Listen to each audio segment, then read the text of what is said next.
ఒక అధికారి నిధుల దుర్వినియోగం చేసేశాడు అని ఆరోపించి అధికారం ఆయన్ని ఖైదు చేస్తే స్వయంగా శ్రీరాముడే లక్ష్మణుడితో కలిసి వచ్చి ఆ నిధులు తిరిగి చెల్లించాడు, ఆ అధికారానికి కళ్ళు తెరిపించాడు అని మనం ఒక పురాణ గాథ వాస్తవానికి దగ్గరగా ఉంది అని అనిపించే ఒక ఆధ్యాత్మిక అనుభూతిని వినుంటాం కదా తెలుగు వాళ్ళం అందరం.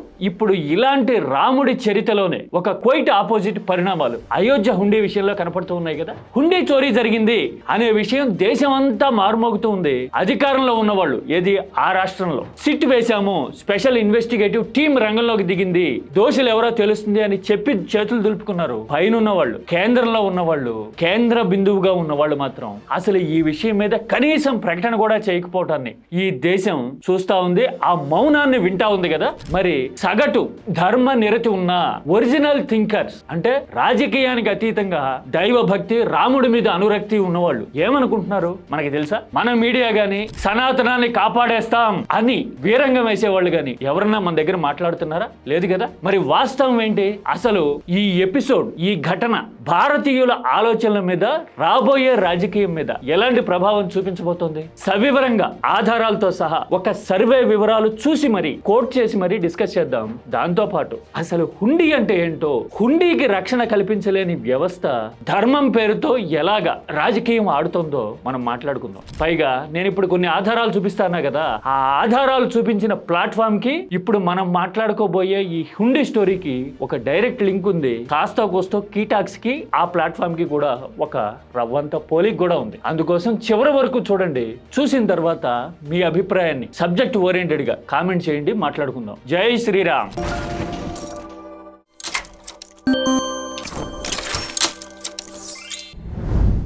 అయోధ్య హుండీలో చోరీ వ్యవహారం. కోటాను కోట్ల రూపాయల భక్తుల నగదు, అంటే అది కేవలం డబ్బు కాదు కదా, ఆధ్యాత్మిక విశ్వాసం, నమ్మకం, అన్నిటికీ మించి ధర్మ నిరతి అంటారే, ధర్మం మీద కట్టుబాటు కదా. అలాంటి ధర్మ నిరతికి దోపిడీ ఎదురైతే కొందరి స్వార్థం కొట్టేస్తే రియాక్ట్ అవ్వాలా వద్దా? మాట్లాడాలా వద్దా? ఎందుకు మాట్లాడాలి? ఎర్లీ 90s నుంచి 91, 92 నుంచి రాజకీయ ఎజెండా నడిపి ఇంతింతై ఒటడింతై అనే పద్యం ఉంటుంది కదా మనకి. అలా ఎదిగి ఎదిగి ఎదిగి ఎదిగి ఎదిగి మనం ఈ స్థాయికి వచ్చాం కదా రాజకీయంగా.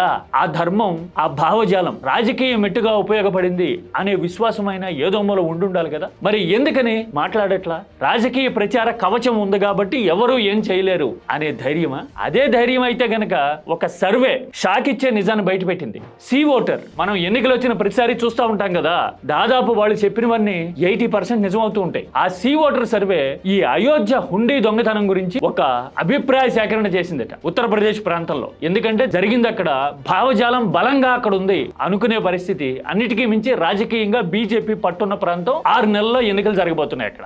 ఇలాంటి టైంలో సీ ఓటర్ సర్వే చేస్తే చూడండి 52% పైగా జనం ఏమన్నారు, భక్తులు ఏమన్నారు, వాళ్ళ విశ్వాసానికి, నమ్మకానికి విఘాతం కలిగింది, మేము హర్ట్ అయినాం అని చెప్తూ ఉన్నారు కదా. అంటే చూడండి ఇక్కడ వీళ్ళు రాశారు, ఇది బీజేపీకి డిఫికల్ట్ సిచ్యువేషన్ రైజ్ చేస్తుంది, ఈ పరిణామం పొలిటికల్లీ ఛాలెంజింగ్ అవుతోంది అని చెప్తున్నారు. చూసారు ఇక్కడ. ఆ తర్వాత ఇదే స్టోరీలో ఇంట్రొడక్షన్ లోనే సిట్ ఆల్రెడీ వేశాము అని మాట్లాడుకున్నాం కదా ఇందాక. ఆ సిట్ ఏం చెప్పిందిట? ఎక్సెప్షనల్లీ డిఫికల్ట్ ఈ విషయాన్ని ప్రూవ్ చేయడం అని చెప్పిందిట. అసలు ఏం జరిగింది, ఎక్కడ జరిగింది అనేది ప్రూవ్ చేయడం కష్టం అని చెప్పిందిట. మరి ఇలాంటి షాక్ ఎలాంటి ప్రభావాలు చూపిస్తుంది? ఇదిగో ఇదంతా ది వైర్ అనే ప్లాట్ఫామ్ లో వచ్చింది. ఆ వైర్ గురించి కూడా మాట్లాడుకోవాలి మనం, ఎందుకంటే ఇది హుండీకి సంబంధించిన వ్యవహారం కదా. అందుకని అసలు ఇంపాక్ట్ ఎలా ఉండబోతోంది, అయోధ్య హుండీ చోరీ వ్యవహారం రాజకీయంగా ఎలాంటి ప్రభావం చూపించబోతోంది అని వీళ్ళు ఒక 5-6 పాయింట్లు మెన్షన్ చేశారు. అవి ఏంటో తెలిస్తే గనక రాజకీయం ఎందుకు అతలాకుతలమయ్యే పరిస్థితి ఉందో, ఇంత డిఫెన్సివ్ గా ఎందుకు తయారైందో మనకి అర్థమవుతుంది. పాయింట్ బై పాయింట్ చూద్దాం. ఇక్కడ మొదటి పాయింట్ చూడండి.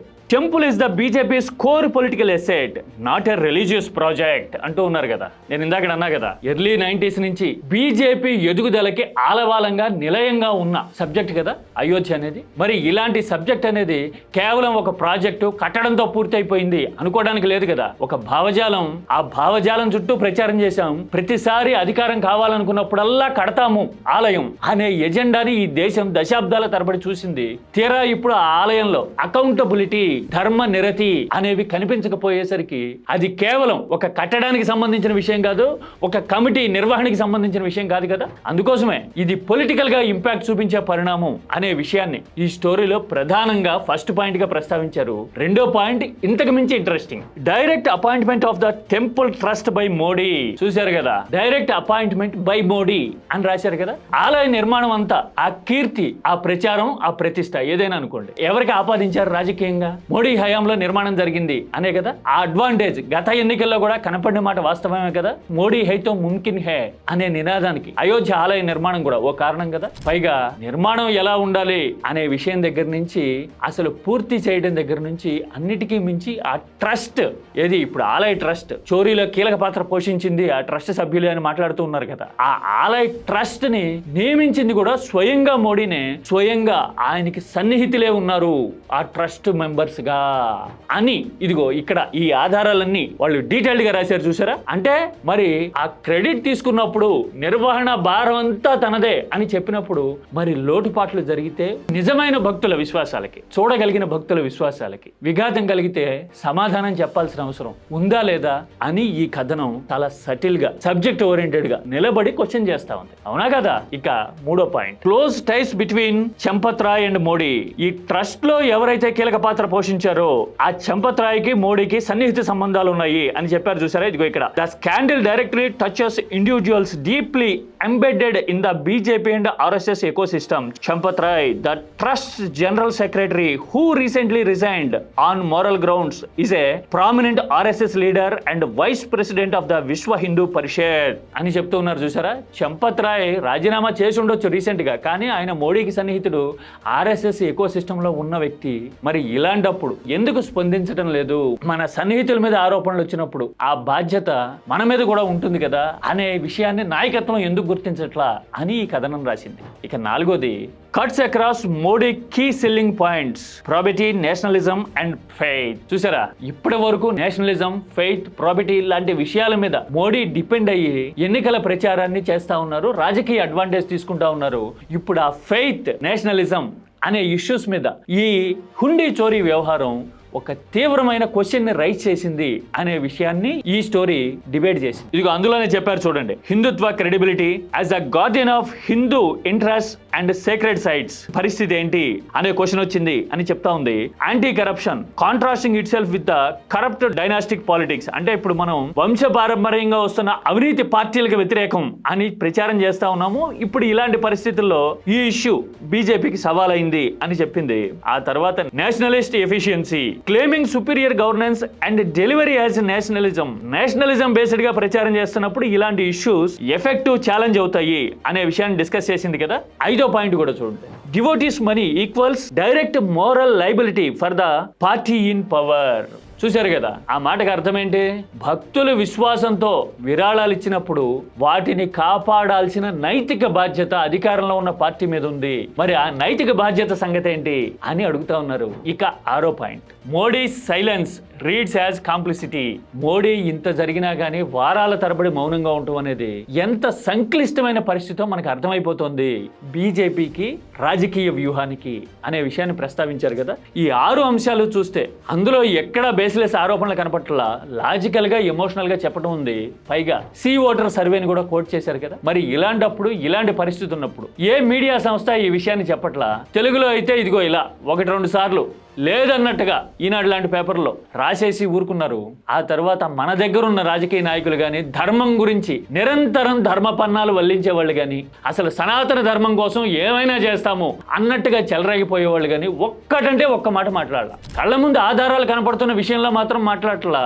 లడ్డూ లాంటి విషయాల్లో అసలు అడ్డగోలు ఆరోపణలు చేయడాన్ని తెలుగు జాతి మొత్తం చూసింది కదా. అంటే రాజకీయ అడ్వాంటేజ్ ఉంటేనే మనం ధర్మాన్ని కానీ సనాతనాన్ని కానీ వాడుతున్నాము అని చెప్పడానికి ఇంతకంటే రుజువు కావాలా అని ఆలోచన గల వాళ్ళందరికీ అర్థమయ్యే పరిస్థితి కదా. ఈ సందర్భంగా ఒక్కటి చెప్పుకొని తీరాలి, అసలు హుండీ అనేది ఎందుకు ఇంపార్టెంట్, అసలు ఆలయాల్లో హుండీ ఎందుకు పెట్టారు? హిందూ ధర్మంలో అందరూ సమానమే, ఆర్తుల్ని ఆదుకోవాలి, సహాయం కోరిన వాళ్ళలో దైవత్వం ఉంది అని గుర్తించాలి, సహాయపడగలిగిన వాళ్ళు అని చెప్పే తత్వం హుండీ. తెలుసా మనకు ఆ విషయం? హుండీ ఎందుకు పెడతారో?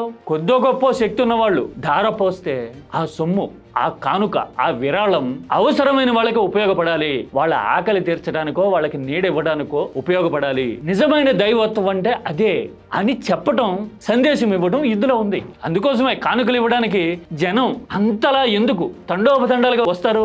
మన దగ్గర అయితే చూస్తూ ఉంటాం, నిలువు దోపిడీ అనే మాట వింటూ ఉంటాం. ఒంటి మీద ఉన్న నగలన్నీ మహిళలైనా కానీ పురుషులైనా కానీ ఇస్తూ ఉంటారు కదా. ఏంటంటే విశ్వాసం, దేవుడి కోసం ఉన్నాం మేము అనే భక్తి ప్రపత్తి అంటారే అది. అలాంటి భక్తి ప్రపత్తికి విఘాతం కలిగినప్పుడు నిజంగా భక్తి ఉన్న వాళ్ళు, ధర్మం నెరుతున్న వాళ్ళు రియాక్ట్ అవ్వాలి, చిత్తశుద్ధిని నిరూపించుకోవాలి కదా. పైగా ఇంకో మాట కూడా ఉంది. హుండీలు ఎందుకు పుట్టినాయి అంటే మన ఆలయాలు ధర్మానికి, విశ్వాసానికి, దైవత్వానికే కాదు ధనానికి కూడా నిలయాలు. మనం ఈ మధ్యన కేరళలో పద్మనాభ స్వామి ఆలయంలో చూసుంటాం, నేలమాళిగలు ఉన్నాయి, అసలు అపారమైన నిధి నిక్షేపాలు ఉన్నాయి అని ప్రచారం జరిగింది. కొంతవరకు కనపడింది కూడా అక్కడ. అలాంటివన్నీ ఎందుకు వచ్చినాయి? ఆలయాల అడుగునో ఆలయాల్లోనో నిధులు నిక్షేపాలని దాచిపెట్టే అలవాటు మన సంస్కృతి సంప్రదాయాలు, మన మూలాల్లో, రూట్స్ లో ఉంది. ఎందుకు అంటే దేవుడి మీద భక్తి భయము ఉంటాయి కాబట్టి ఆ సొమ్ము ఎవరు టచ్ చేయరని. తర్వాత దేవుడే దిక్కు, దేవుడే రక్ష అంటూ ఉంటాం కదా, అందులో ఒక విశ్వాసం కూడా ఉంది. ఆ దేవుడి దగ్గర ఉంటే కనుక న్యాయం జరుగుతుంది, దేవుడు కాపాడతాడు అనే నమ్మిక. అలాంటి నమ్మికకే విఘాతం కలిగితే మరి నమ్మకాన్ని నిలబెట్టాల్సిన బాధ్యత అధికారానికి ఉందా లేదా? ఇది అసలు క్వశ్చన్. ఇక ఈ హుండీ వ్యవహారంలో ఇప్పుడు మనం మాట్లాడుకున్న ఈ ఆర్టికల్ రాసిన ప్లాట్ఫామ్ గురించి ప్రత్యేకంగా మాట్లాడుతా కొద్దో గొప్ప రవ్వంత కీటాక్స్ కూడా కాస్త సిమిలారిటీ ఉంది అని చెప్పా కదా. అదేంటో తెలుసా? దేశంలో మీడియా సంస్థలన్నీ కార్పొరేట్ చేతుల్లోకో లేదంటే బడా పొలిటికల్ పర్సనాలిటీస్ చేతుల్లోకో వెళ్ళిపోయినాయి. వెళ్ళినప్పుడు టెక్నాలజీ ఎవాల్వ్ అవుతూ ఉండగా డిజిటల్ మీడియా చిత్తశుద్ధి ఉన్నవాళ్ళు, కమిట్మెంట్ ఉన్నవాళ్ళు, పట్టుదల గల వాళ్ళు, ఇష్యూని ఇష్యూగా చూసి జనానికి చెప్పాలి అనే కసి ఉన్నవాళ్ళు కొంతమంది డిజిటల్ మీడియాలోకి రావడం మొదలైంది. అందుకోసమే నేషనల్లో చూస్తే కనుక ది ప్రింట్, ఇప్పుడు మనం మాట్లాడుకుంటున్న ది వైర్ లాంటివి ఉన్నాయి. ప్రింట్లో అయితే శేఖర్ గుప్తా లాంటి ఎమినెంట్ పర్సనాలిటీస్ ఉంటారు, 30-40 ఏళ్ల నుంచి ఈ దేశం వాళ్ళని చూసి ఉంటుంది. అదే ది వైర్లో అయితే కరణ్ దాపర్ లాంటి వాళ్ళు కనపడుతూ ఉంటారు మనకి. అంత పెద్ద పర్సనాలిటీస్ ఇప్పుడు డిజిటల్లోకి రావడం అంటే దట్ ఈస్ ట్రెండ్. ఇంకొకటి ఇండిపెండెంట్ గా ఉండాలి అనే తత్వం కదా. మరి ఇండిపెండెంట్ గా ఉండాలంటే నీకు సబ్జెక్ట్ ఉంటే, చిత్తశుద్ధి ఉంటే, ఉన్నట్టుగా మాట్లాడే కెపాసిటీ ఉంటే సరిపోతుందా? How about this? అందుకోసమే ఈ వైర్ వాడు చూడండి ప్రతి ఆర్టికల్లోనూ ఒక విజ్ఞప్తి చేస్తుంటాడు. ఇదిగో ఇక్కడ ఈ ఆర్టికల్లో కూడా కనపడుతోంది కదా, real journalism holds power accountable అని చెప్తా ఉన్నారు చూసారా. Since 2015 the wire has done just that but we can continue only with your support అని చెప్పారు కదా. కాంట్రిబ్యూట్ నౌ అనే ఒక బటన్ కూడా ఇచ్చారు కదా. దానికి అర్థం ఏంటో తెలుసా?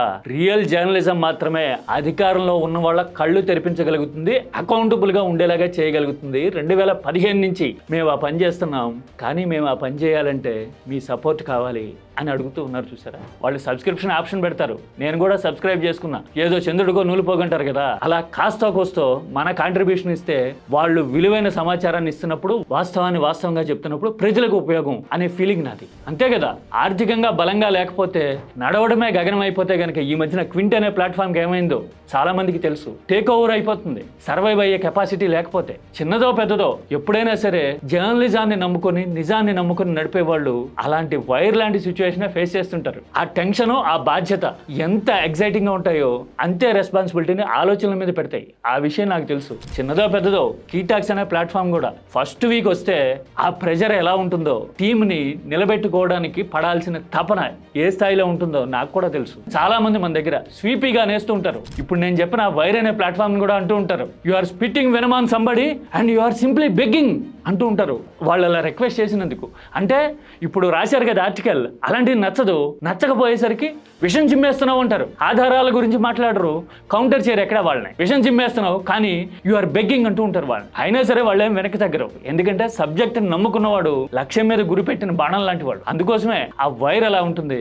మన దగ్గర కూడా కొంతమంది కామెంట్లు చేస్తుంటారు. మొన్న ఈ మధ్యన ఒక అతను ఓ కామెంట్ చేశాడు, నా టీం నాకంటే ముందే రియాక్ట్ అయ్యి కనీసం మీ ఇంట్లో వాళ్ళతో ప్యూర్ గా ఉండడానికి ట్రై చేయని చెప్పి బ్లాక్ చేశారు అతన్ని. అతను ఏమన్నాడో తెలుసా?